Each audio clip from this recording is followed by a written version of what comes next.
¿Qué ocurre realmente cuando dejamos este mundo? Es una de esas preguntas que todos en algún momento de la vida nos hemos hecho. ¿Nuestra alma continúa? ¿Vamos al cielo o al infierno? ¿O simplemente dejamos de ser? Estas dudas son parte de la experiencia humana, especialmente cuando enfrentamos el misterio de la muerte. En muchos países de tradición católica, hablar de la vida eterna no es algo ajeno. De hecho, una encuesta realizada en Estados Unidos reveló que más del 80% de las personas creen que hay algo más allá de esta vida. Es un porcentaje impresionante. Algunos creen que el alma pasa primero por el purgatorio, un lugar de purificación antes de llegar a la gloria eterna. Otros, influenciados por corrientes filosóficas ajenas a nuestra fe, hablan de reencarnación. También están quienes consideran que simplemente dormimos hasta el regreso glorioso de Cristo. Como puedes ver, existen diversas interpretaciones, pero la Iglesia, en su sabiduría, nos invita a volver siempre a las Sagradas Escrituras para encontrar respuestas llenas de luz y verdad. Hoy quiero compartir contigo 5 revelaciones sobre la muerte, inspiradas directamente en la palabra de Dios.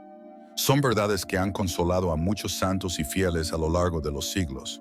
Incluso el querido Padre Pío hablaba con frecuencia sobre la esperanza que nos ofrece la vida eterna. Lo primero que debemos comprender es que, según la Biblia, la muerte no es el final. Es una transición, un paso hacia otra forma de existencia. En un mundo que teme la muerte como si fuese el abismo, esta enseñanza brilla como una lámpara encendida en la oscuridad. En el libro del Eclesiastés 12, versículo 7, leemos con claridad: «El polvo vuelve a la tierra, como era antes, y el espíritu retorna a Dios, que lo dio». Este pasaje nos habla de una doble realidad: el cuerpo material que vuelve al polvo del que fue formado, y el alma, esa chispa eterna que regresa al Creador. Todo en nuestra existencia es don, y al morir, devolvemos al Señor aquello que por gracia nos fue confiado. Pero, ¿qué es exactamente ese espíritu que retorna a Dios? Para comprenderlo mejor, debemos mirar hacia el principio. En el libro del Génesis 2, versículo 7, se nos narra cómo Dios formó al hombre del polvo y luego sopló en su rostro el aliento de vida. Ese aliento es lo que da sentido a nuestra alma. Es presencia divina, es vínculo con el Padre. Cuando morimos, este aliento vuelve a su fuente, como un río que regresa al manantial. Así lo entendía Padre Pío, quien enseñaba que la vida es un peregrinaje hacia la patria celestial y que el alma solo descansa plenamente cuando vuelve al corazón de Dios. Ahora bien, puede que te estés preguntando, ¿y qué pasa después? ¿Qué ocurre con ese espíritu que ya está con Dios? San Pablo, en su segunda carta a los Corintios 5:8, nos regala una afirmación bellísima: preferimos salir de este cuerpo y estar junto al Señor. Qué consuelo más grande saber que para quienes creen y viven en Cristo, la muerte no es oscuridad, sino encuentro. Padre Pío mismo afirmaba que morir en gracia era nacer a la verdadera vida. Imagina esto por un instante. Cerramos los ojos en este mundo y los abrimos en la presencia del Creador del universo. Es una esperanza que cambia nuestra forma de ver el dolor y la pérdida. No niega el sufrimiento de la separación física, pero nos enseña que el alma sigue viva, envuelta en la ternura de Dios. San Pablo también nos recuerda que la muerte será el último enemigo vencido. 1 Corintios 20:26. En Cristo, la muerte pierde su aguijón, y en su resurrección, todos hallamos promesa de vida eterna. Jesús mismo nos habló del más allá a través de parábolas llenas de significado. En el Evangelio de San Lucas, capítulo 16, versículos 19 al 31, encontramos la historia del hombre rico y del pobre Lázaro. Esta parábola, que no debe leerse de forma literal en cada detalle, revela verdades profundas. Al morir, hay una separación inmediata entre los que han vivido con justicia y los que han sido indiferentes al sufrimiento ajeno. Lázaro es llevado al seno de Abraham, lugar de consuelo. El rico, en cambio, se halla en tormento. No se trata solo de un castigo, sino del fruto de las decisiones tomadas en vida. Padre Pío enseñaba con claridad que nuestras obras tienen consecuencias eternas. Nada queda oculto ante los ojos de Dios. Esta historia subraya 3 cosas esenciales. La conciencia no desaparece tras la muerte. Nuestras elecciones tienen peso eterno, y hay una separación real entre quienes viven en amistad con Dios y quienes eligen el egoísmo y el pecado. El cielo, el purgatorio y el infierno no son conceptos simbólicos, sino realidades espirituales que el alma experimenta según su estado al momento del juicio. No podemos olvidar que cada misa, cada confesión, cada obra de misericordia es un paso hacia esa vida que no acaba. Por eso el llamado de la Iglesia y de santos como el Padre Pío no es a temer la muerte, sino a prepararse para ella con alegría, como quien se alista para un encuentro definitivo con el amor. Porque para el que cree, morir no es caer, es volar hacia los brazos de Dios. Estas verdades que nos revelan las Sagradas Escrituras han sido sostenidas por siglos en la tradición de la Iglesia Católica y nos invitan a vivir cada día con el corazón orientado hacia la eternidad. Nos recuerdan que nuestras decisiones en esta vida tienen eco en la siguiente y que el tiempo que se nos concede aquí debe ser vivido con amor, servicio y obediencia a la voluntad de Dios. Una de las preguntas más frecuentes que surgen al reflexionar sobre el más allá es: ¿pueden los difuntos comunicarse con los vivos? Es una inquietud humana comprensible. ¿Quién no ha deseado en algún momento de dolor hablar una vez más con aquel ser querido que ha partido? Sin embargo, la respuesta desde la fe y la Escritura es clara: no. En el libro del Eclesiastés, capítulo 9, versículos del 5 al 6, se afirma: los vivos saben que han de morir, pero los muertos nada saben. Ya no hay salario para ellos, pues su memoria se olvida. También su amor, su odio y su envidia han perecido ya, jamás tendrán parte en todo lo que se hace bajo el sol. Este pasaje no deja lugar a dudas. Los difuntos ya no tienen participación en los asuntos de este mundo. No pueden influir, aconsejar ni intervenir. Aunque esta realidad puede doler a quienes anhelan una señal desde el más allá, en realidad es una gracia. Imaginemos lo contrario, un mundo en que los espíritus de los fallecidos interactúen libremente entre nosotros. ¿No daría lugar a temores, confusión y manipulaciones? En su sabiduría, el Señor nos protege de ello. Por eso, en lugar de buscar respuestas en lo oculto, en lo incierto, somos llamados a volver nuestra mirada al Dios vivo. Isaías 8:19 nos advierte: y si os dicen, consultad a los espíritus y a los adivinos que murmuran y susurran, responded, ¿no consultará un pueblo a su Dios? ¿Consultará a los muertos por los vivos? El Señor desea que le busquemos a Él, fuente de verdad, de consuelo y de esperanza. Como enseñaba el Padre Pío, no hay mejor lugar donde acudir con nuestro dolor que los pies del crucificado. Y si bien no podemos hablar con quienes han partido, poseemos una promesa infinitamente más poderosa: la resurrección de los muertos. Esta es la esperanza que brilla en el corazón de nuestra fe. San Pablo, en su primera carta a los Tesalonicenses 4:13-18, nos ofrece un anuncio conmovedor. Hermanos, no queremos que ignoréis lo que concierne a los que duermen, para que no os entristezcáis como los demás, que no tienen esperanza. Porque si creemos que Jesús murió y resucitó, también creemos que Dios, por medio de Jesús, llevará con Él a los que murieron en Él. Y continúa: el Señor mismo descenderá del cielo con voz de mando, con voz de arcángel y con trompeta de Dios, y los muertos en Cristo resucitarán primero. Luego nosotros, los que quedemos vivos, seremos arrebatados junto con ellos en las nubes al encuentro del Señor en el aire, y así estaremos siempre con el Señor. ¡Qué imagen tan gloriosa!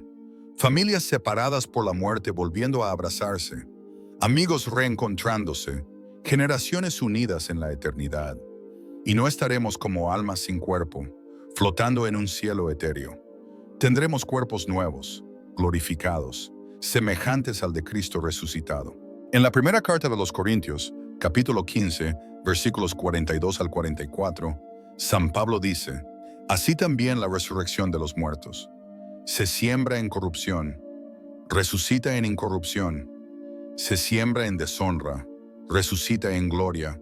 Se siembra en debilidad, resucita en poder. Se siembra cuerpo natural, resucita cuerpo espiritual. El Padre Pío, que tantas veces habló de la gloria futura, nos recordaba que el sufrimiento y la muerte no tienen la última palabra. Lo que hoy es frágil y limitado, será mañana fuerte y resplandeciente, como una semilla que desaparece bajo la tierra para dar lugar a una flor inimaginable. Así serán nuestros cuerpos resucitados, incorruptibles, plenos, reflejo de la gloria de Dios.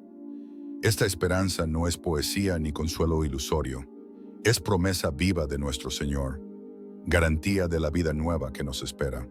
Por eso, como decía el Padre Pío, vivamos de tal manera que al morir podamos nacer a la verdadera vida. Y así, animados por esta esperanza, caminemos sin temor, sabiendo que todo lo que sembramos en esta vida florecerá en el reino que no tiene fin, y serán cuerpos espirituales, perfectamente preparados para habitar en la eternidad junto a Dios. Esto no quiere decir que seremos almas flotando sin forma, sino que tendremos cuerpos transformados, adecuados para la vida eterna en el reino celestial. Podemos recordar cómo se mostró Jesús a sus discípulos después de su resurrección. Comió con ellos, conversó, permitió que lo tocaran, y a la vez atravesaba paredes y se manifestaba en diferentes lugares sin restricciones. Ese será el tipo de cuerpo glorificado que recibiremos en la resurrección. Antes de continuar, me gustaría invitarte a que apoyes este contenido con un me gusta, y si deseas compartir una vivencia personal relacionada con este tema, estaré encantado de leerte en los comentarios. Ahora, pasemos a una idea que aparece en distintas partes de la Biblia y que puede causar cierta confusión: el llamado sueño de la muerte. Este concepto aparece claramente en el Evangelio de San Juan, capítulo 11, versículos del 11 al 14. Jesús, hablando de su amigo Lázaro, dice: «Nuestro amigo Lázaro duerme, pero voy a despertarlo». Sus discípulos, sin entender a qué se refería, pensaron que hablaba de un sueño físico. Entonces Jesús les aclaró: «Lázaro ha muerto». Esta metáfora se repite varias veces en el Nuevo Testamento. En la primera carta a los Tesalonicenses, capítulo 4, versículo 13, San Pablo llama los que duermen a los fieles que han fallecido. También en Hechos de los Apóstoles 7:60 se dice que Esteban durmió al morir lapidado. ¿Por qué utilizar esta imagen del sueño? Porque así como el sueño nocturno es un estado pasajero, del cual despertamos cada mañana, la muerte también se contempla como una etapa temporal para quienes están en Cristo. Es una comparación que llena el alma de esperanza. Si no tememos dormir, porque sabemos que despertaremos, tampoco deberíamos temer a la muerte, porque confiamos en la promesa de despertar en la resurrección. Es una imagen profundamente consoladora. No obstante, conviene aclarar que esta comparación con el sueño no implica que el alma quede inconsciente después de la muerte. Como se ha mencionado anteriormente, las Escrituras sugieren una continuidad de la conciencia. El espíritu del creyente permanece vivo en la presencia del Señor, mientras el cuerpo espera, como en reposo, la resurrección prometida. Esta comprensión nos permite armonizar los distintos textos bíblicos y descubrir que no hay contradicción, sino una riqueza de simbolismos que se complementan. ¿Alguna vez te has preguntado cómo será estar verdaderamente en la presencia de Dios? La Biblia nos ofrece algunas visiones que nos dejan sin aliento. En los capítulos 21 y 22 del Apocalipsis encontramos la descripción de la Nueva Jerusalén, una ciudad celestial donde Dios mismo habita con su pueblo. Allí todo brilla con una belleza sobrenatural, calles de oro puro, un río cristalino que da vida, puertas formadas por perlas gigantes y cimientos engalanados con piedras preciosas. No hay necesidad de sol ni luna, porque la gloria de Dios la ilumina por completo. Pero lo más sobrecogedor de ese lugar no es su apariencia física, sino lo que sucede en él. En Apocalipsis 21, versículos 3 y 4 se nos revela: «He aquí el tabernáculo de Dios está con los hombres, pues con ellos habitará, y ellos serán su pueblo, y Dios mismo estará con ellos. Enjugará toda lágrima de sus ojos. No habrá más muerte, ni tristeza, ni llanto, ni dolor, porque la antigua orden ya pasó». Imaginar un lugar donde no hay despedidas, ni enfermedad, ni corazones rotos, es casi imposible con nuestras limitaciones humanas. Pero esa es la promesa, un espacio de plenitud absoluta, donde nada nos separa de la luz de Dios. Allí no habrá mediaciones, ni velos. Estaremos frente a frente con el amor eterno. Y si esto ya te parece increíble, aún hay más. San Pablo, citando al profeta Isaías en 1 Corintios 2:9, dice: «Ningún ojo vio, ningún oído oyó, ninguna mente imaginó lo que Dios ha preparado para los que lo aman». Este pasaje nos invita a comprender que todas las descripciones celestiales que hemos leído, por majestuosas que parezcan, no son más que una insinuación tenue de la realidad futura. Es como si el Señor nos dijera: si esto ya les emociona, esperen a ver lo que tengo realmente preparado para ustedes. Así lo entendía Padre Pío, quien vivió con la mirada puesta en lo eterno. Él repetía que nada de esta tierra puede compararse con la gloria que Dios ha dispuesto para sus hijos. Por eso, no debemos vivir con miedo, sino con esperanza firme, porque nuestra verdadera patria está en el cielo, y allí nos aguarda una alegría sin fin. Esto despierta en nosotros una esperanza inmensa, ¿no es cierto? Saber que, por más extraordinarias que sean nuestras ideas sobre la eternidad junto a Dios, la realidad que nos espera la superará ampliamente. Esta promesa nos sostiene en medio de los desafíos de la vida, recordándonos que todo lo que sufrimos ahora es pasajero y que un futuro glorioso nos aguarda. Como escribe San Pablo en su carta a los Romanos 8:18, considero que nuestros sufrimientos actuales no pueden compararse con la gloria que será revelada en nosotros. Tener presente esta perspectiva eterna transforma radicalmente la manera en que vivimos el presente. Nos ayuda a recordar que estamos de paso, que nuestra ciudadanía definitiva no está en esta tierra, sino en un hogar eterno que sobrepasa todo lo que hemos conocido o imaginado. Ahora bien, también debemos reflexionar sobre lo que sucede con quienes deciden rechazar a Dios. La Biblia aborda este tema con gran seriedad y es esencial tratarlo con verdad, pero también con compasión. En el libro del Apocalipsis, capítulo 20, versículos del 11 al 15, se presenta una escena impresionante. Vi un gran trono blanco y al que estaba sentado en él. La tierra y el cielo huyeron de su presencia y no se encontró lugar para ellos. También vi a los muertos, grandes y pequeños, de pie delante del trono, y se abrieron libros. Otro libro fue abierto, el libro de la vida. Los muertos fueron juzgados según lo que habían hecho, conforme a lo que estaba registrado en los libros. Entonces la muerte y el Hades fueron lanzados al lago de fuego. El lago de fuego es la segunda muerte. Si el nombre de alguien no fue encontrado en el libro de la vida, fue lanzado al lago de fuego. Esta imagen nos muestra a toda la humanidad compareciendo ante Dios, y los libros abiertos parecen representar un registro completo de cada pensamiento, palabra y acción de nuestras vidas. El libro de la vida, en cambio, contiene los nombres de quienes han sido redimidos por la gracia de Dios mediante la fe en Jesucristo. Aquellos cuyos nombres no figuran en ese libro enfrentan la llamada segunda muerte, simbolizada por el lago de fuego.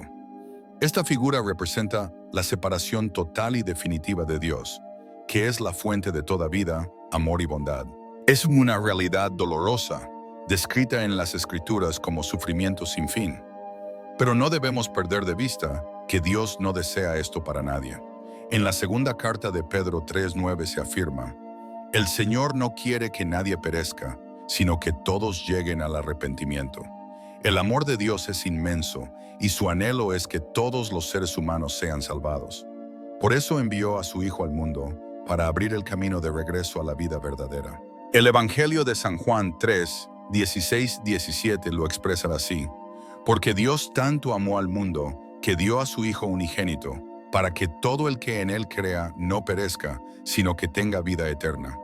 Pues Dios no envió a su Hijo al mundo para condenar al mundo, sino para que el mundo sea salvo por medio de él». Este pasaje revela el corazón misericordioso del Padre Celestial. Su voluntad no es castigar, sino rescatar. Pero también ha dado a cada persona el don sagrado de la libertad. No obliga a nadie a creer ni a responder a su amor. Aquellos que insisten en rechazarlo, que escogen vivir de espaldas a él, finalmente reciben lo que han elegido: una existencia sin Dios. El escritor cristiano C.S. Lewis lo expresó con gran claridad cuando dijo que, al final, solo habrá dos tipos de personas: las que le dicen a Dios, hágase tu voluntad, y las que escuchan de Dios, con tristeza, hágase tu voluntad. En ese sentido, el infierno no es tanto una imposición, sino el resultado de una elección persistente de vivir sin Dios. Por eso es tan urgente y vital el mensaje del Evangelio. Es una invitación abierta a abrazar la vida, el amor y la eternidad con el Señor. Y entonces surge una pregunta que todos debemos hacernos. ¿Cómo podemos estar seguros de que estaremos con Dios después de morir? ¿Cómo saber si nuestro nombre está escrito en el libro de la vida? La respuesta, aunque sencilla en palabras, es profunda en su significado. Ya lo hemos citado. En Juan 3:16, Jesús declara que todo el que en Él crea no perezca, sino que tenga vida eterna. Pero este creer no es solo aceptar que Jesús existió o admirar sus enseñanzas. Es mucho más que eso. Creer en Jesús, en el sentido pleno del Evangelio, es poner en Él toda nuestra confianza, reconocer que somos pecadores incapaces de salvarnos por nuestras propias fuerzas y aceptar que fue Él, el Hijo sin mancha, quien murió por nosotros, tomando nuestro lugar. Es aferrarnos a su sacrificio como única esperanza, sin confiar en nuestras propias obras, sino solo en su misericordia. Esta fe auténtica, vivida desde el corazón, transforma nuestra relación con Dios y nos abre las puertas de la vida eterna. Además, poner nuestra fe en Jesús significa entregarle por completo nuestra existencia, dejándolo ser no solo nuestro Salvador, sino también el Señor de nuestra vida. Es permitir que Él actúe en lo más profundo de nuestro ser, transformándonos desde adentro. Como lo expresa San Pablo en su segunda carta a los Corintios 5:17. Si alguno está en Cristo, es una nueva creación. Las cosas viejas ya pasaron, he aquí que han surgido cosas nuevas. Cuando creemos de verdad en Cristo, nuestras prioridades cambian. Ya no vivimos centrados en nosotros, sino en aquel que dio su vida por amor y resucitó para darnos vida eterna. Esta entrega interior también se manifiesta exteriormente. En Romanos 10:9-10, San Pablo lo explica con claridad. Si confiesas con tu boca que Jesús es el Señor y crees en tu corazón que Dios lo resucitó de entre los muertos, serás salvo. Pues con el corazón se cree para justicia y con la boca se confiesa para salvación. Es decir, la salvación implica tanto la fe íntima como la confesión pública. No basta con saber que Jesús murió y resucitó, sino que debemos reconocerlo abiertamente como Señor y vivir bajo su guía.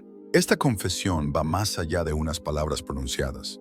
Representa un compromiso real de seguir a Jesús en cada área de nuestra vida, obedeciendo su palabra y buscando su voluntad con sinceridad. También es fundamental comprender que esta salvación no se alcanza por méritos personales ni por acumular buenas acciones. Como leemos en Efesios 2:8 o 9, porque por gracia sois salvos, por medio de la fe, y esto no de vosotros, pues es don de Dios, no por obras, para que nadie se gloríe.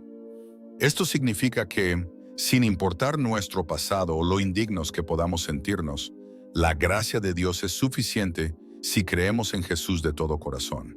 No somos salvados por lo que hacemos, sino por lo que Él ya hizo en la cruz. Las buenas obras que realizamos después son fruto de esa transformación interior, no la causa de nuestra salvación.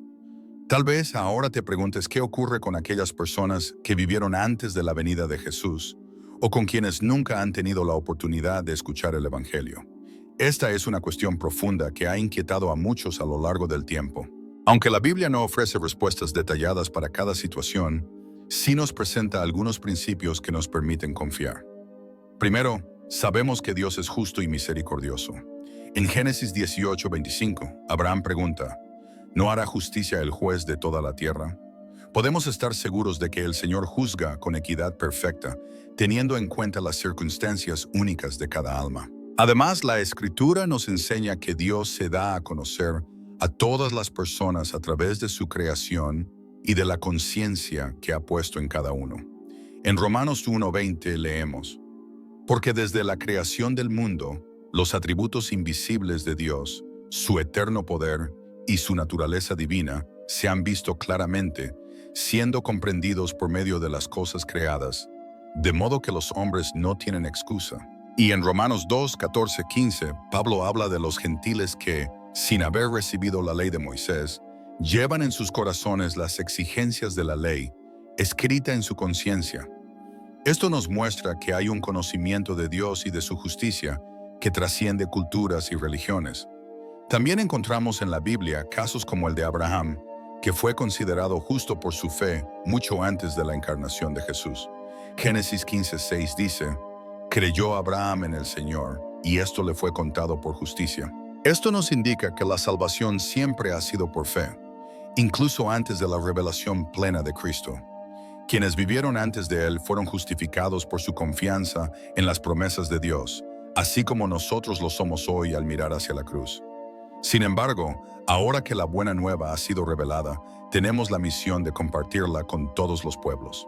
Jesús mismo confió esta tarea a sus discípulos en Mateo 28, 19-20. Por tanto, id y haced discípulos a todas las naciones, bautizándolos en el nombre del Padre y del Hijo y del Espíritu Santo, enseñándoles a obedecer todo lo que os he mandado. Y he aquí, yo estoy con vosotros todos los días, hasta el fin del mundo. Esta misión sigue siendo actual. Nos corresponde anunciar el Evangelio a quienes aún no han tenido la oportunidad de escuchar, para que todos puedan conocer al Salvador y decidir por Él. Eso no significa que debamos juzgar a quienes no conocen a Jesús, sino que debemos ser movidos por un profundo amor y compasión para llevarles la luz del Evangelio. Como nos recuerda Pablo en Romanos 10, 14, 15, ¿cómo pues invocarán a aquel en quien no han creído? ¿Y cómo creerán en aquel de quien no han oído? ¿Y cómo oirán si no hay quien les predique? ¿Y cómo predicarán si no son enviados? Como está escrito, cuán hermosos son los pies de los que anuncian buenas nuevas. Todos estamos llamados a colaborar en esta misión, ya sea viajando como misioneros, apoyando a quienes lo hacen, o compartiendo nuestra fe con quienes nos rodean en el día a día. Cada palabra, cada gesto de testimonio cuenta en el plan de salvación que Dios quiere hacer llegar a cada corazón. Cada encuentro con una persona es una oportunidad única para reflejar el amor de Dios y compartir la esperanza que hemos encontrado en Jesucristo. Al hacerlo, no estamos simplemente cumpliendo con una obligación espiritual, sino participando en la historia más grandiosa jamás contada, el plan de redención que Dios ha trazado para la humanidad. Es un honor inmenso ser parte de este propósito celestial, ser embajadores del reino, como lo expresa San Pablo en su segunda carta en los Corintios 5:20. Cada vez que anunciamos el Evangelio, estamos extendiendo a otros la posibilidad de alcanzar la vida eterna y evitar la condenación final. Estamos hablando literalmente de una elección entre vida o muerte eternas, y no existe misión más urgente ni más importante. Volviendo ahora a la resurrección, es esencial destacar su papel central dentro de la fe cristiana. La resurrección de Jesús no es solamente un acontecimiento del pasado, ocurrido hace siglos en Jerusalén. Es el cimiento de nuestra esperanza para lo que vendrá. En 1 Corintios 15, 20-23, San Pablo enseña, «Pero de hecho, Cristo ha resucitado de entre los muertos, siendo las primicias de los que durmieron. Porque la muerte vino por un hombre, también la resurrección de los muertos vino por un hombre. Pues así como en Adán todos mueren, en Cristo todos serán vivificados, pero cada uno en su debido orden. Cristo, las primicias, luego cuando Él venga, los que son de Cristo». Con esto el apóstol nos deja claro que la resurrección del Señor no fue un hecho aislado, sino el inicio de una nueva etapa. Así como las primicias de una cosecha aseguran que vendrá una abundancia posterior, Jesús, resucitado, es la promesa firme de que también nosotros resucitaremos. En Él, la muerte ha sido vencida y ya no tiene el dominio final sobre nuestras vidas. Aunque el fallecimiento físico aún ocurre, ha perdido su aguijón. Más adelante en el mismo capítulo, versículos 54 y 55, Pablo proclama, «La muerte ha sido devorada por la victoria. ¿Dónde está, oh muerte, tu victoria? ¿Dónde está, oh muerte, tu aguijón?» Esta revelación cambia por completo la manera en que comprendemos nuestra existencia. Cambia cómo enfrentamos los desafíos, las pérdidas y hasta la propia muerte. Porque sabemos que esta vida no es todo lo que hay. Tenemos la seguridad de una vida futura, donde recibiremos cuerpos glorificados y viviremos en plenitud con Dios para siempre. Esta visión eterna nos invita a vivir con los ojos puestos en el cielo, como indica Pablo en Colosenses 3, 1-2. Por tanto, ya que habéis resucitado con Cristo, buscad las cosas de arriba, donde Cristo está sentado a la diestra de Dios. Poned la mira en las cosas de arriba, no en las de la tierra. Esto no significa desentenderse de nuestras responsabilidades cotidianas, sino darles su verdadero sentido a la luz de la eternidad. Cada decisión, cada gesto, cada palabra tiene un valor eterno. Nuestra vida terrenal es una preparación para el encuentro definitivo con el Creador. Es aquí donde se forja nuestro carácter, donde aprendemos a amar como Cristo y a servir como Él nos enseñó. Y un día, cuando Él regrese, seremos transformados completamente, reflejando su imagen gloriosa. Así lo confirma San Juan en su primera carta, capítulo 3, versículo 2. Amados, ahora somos hijos de Dios, y aún no se ha manifestado lo que hemos de ser, pero sabemos que cuando Él se manifieste, seremos semejantes a Él, porque le veremos tal como Él es. Antes de terminar, quiero dirigirme a ti con una invitación muy especial. Si nunca has dado el paso de entregarte a Jesús, o si en algún momento te alejaste de Él y hoy deseas volver, ¿por qué no lo haces ahora?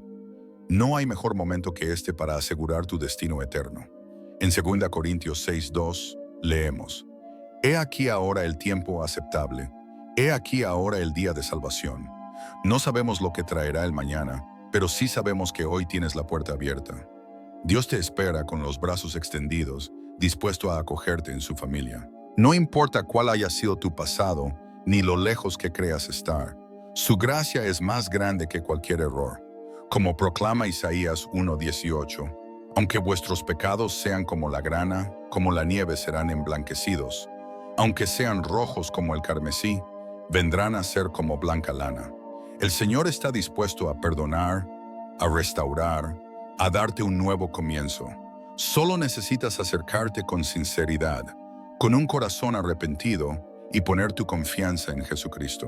Puedes hablarle con tus propias palabras o repetir algo sencillo como: Señor Jesús, creo que moriste por mí y que resucitaste. Te pido perdón por mis pecados y te entrego mi vida por completo. A partir de este momento quiero entregarte mi vida, Señor. Amén. Si hiciste esta oración con sinceridad, debes saber que conforme a la promesa de Dios, ahora tienes vida eterna. Como escribe San Juan en su primera carta, 1 Juan 5:13, Os he escrito estas cosas a vosotros que creéis en el nombre del Hijo de Dios, para que sepáis que tenéis vida eterna. Esta decisión no solo transforma el rumbo de tu vida en la tierra, sino que también define tu eternidad. Es el inicio de un camino nuevo, una senda de aprendizaje, crecimiento espiritual y renovación interior, a medida que comienzas a caminar de la mano de Dios. No será siempre sencillo. Jesús mismo nos avisó que en este mundo encontraríamos dificultades, pero también prometió estar con nosotros en todo momento, dándonos su fuerza, su guía y su consuelo en cada paso que demos. Y al final de esta travesía terrenal, tendrás la certeza de que te espera una eternidad maravillosa en su presencia. Si hoy diste este paso, o si ya eras seguidor de Cristo, pero este mensaje renovó tu fe y tu compromiso, quiero animarte a tomar algunas acciones concretas. Primero, empieza a leer la Biblia con frecuencia. La palabra del Señor es alimento para el alma. Es su manera de hablarnos y mostrarnos su voluntad. Un buen punto de partida es el Evangelio de San Juan, que presenta de forma clara y profunda quién es Jesús y por qué vino al mundo. Después, puedes seguir con las cartas del Nuevo Testamento que ofrecen enseñanzas prácticas para vivir como discípulos de Cristo. Segundo, busca una comunidad de fe cercana, una iglesia donde puedas crecer espiritualmente, compartir la vida con otros creyentes y servir con tus dones. La vida cristiana no fue pensada para ser vivida en soledad. Necesitamos del apoyo mutuo para mantenernos firmes en la fe. Tercero, cultiva una vida de oración constante. Orar es hablar con Dios, abrirle el corazón, contarle nuestras alegrías, angustias, dudas y sueños.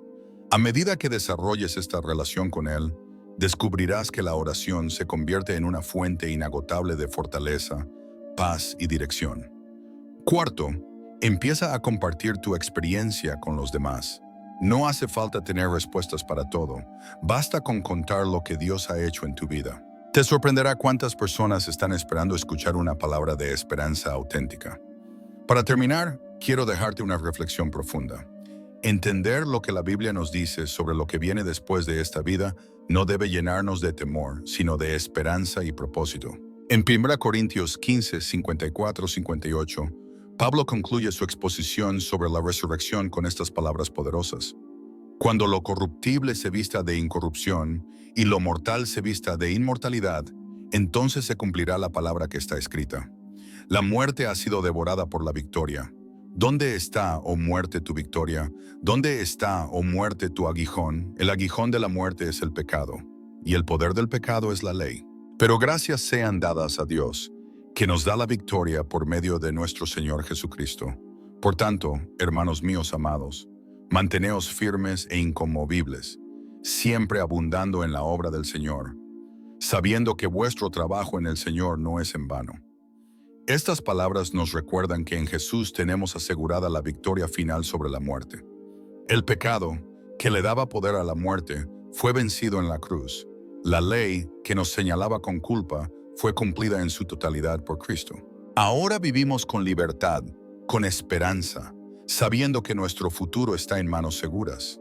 Que esta verdad nos inspire a vivir cada jornada con sentido eterno, sabiendo que un día veremos al Señor cara a cara, y que en su presencia no habrá más dolor, ni lágrimas, ni despedidas. Mientras tanto, vivamos de forma que refleje su luz, impactando a quienes nos rodean con palabras y actos de amor. Seamos testigos vivos del Evangelio, llevando consuelo a quienes sufren y esperanza a quienes la han perdido. Vivamos cada día como si fuera el último, valorando cada instante para amar, servir y glorificar a nuestro Dios. Y hagámoslo con alegría, sabiendo que lo mejor está por llegar, como expresa San Pablo en Filipenses 1:21. Porque para mí el vivir es Cristo y el morir es ganancia. Que esa sea también nuestra visión de la vida y de la muerte. Que vivamos para Cristo con todo nuestro ser y que al llegar el día de partir, sepamos que vamos hacia algo infinitamente mejor, su eterna presencia. Deseo de corazón que este mensaje haya sido de bendición para ti, que te haya fortalecido en la fe y encendido una nueva esperanza. Si así fue, compártelo con quienes amas. Todos necesitamos recordar esta verdad. La vida después de la muerte no es un misterio oscuro, sino una promesa luminosa que Dios ha revelado. Compartir estas verdades puede cambiar vidas, aliviar corazones heridos y salvar almas. No lo olvides, cada persona que conoces es alguien por quien Cristo entregó su vida, alguien a quien Dios ama con ternura y desea acoger en su familia eterna. Seamos instrumentos de ese amor, reflejando su luz en un mundo que necesita urgentemente esperanza. Que el Señor bendiga abundantemente tu vida y te use como canal de su gracia hasta el día en que Cristo regrese. Mientras tanto, sigamos caminando con la mirada puesta en el cielo y el corazón firme en la fe. Nos reencontramos en el próximo mensaje. Que la gracia y la paz de nuestro Señor Jesucristo acompañen siempre tu vida.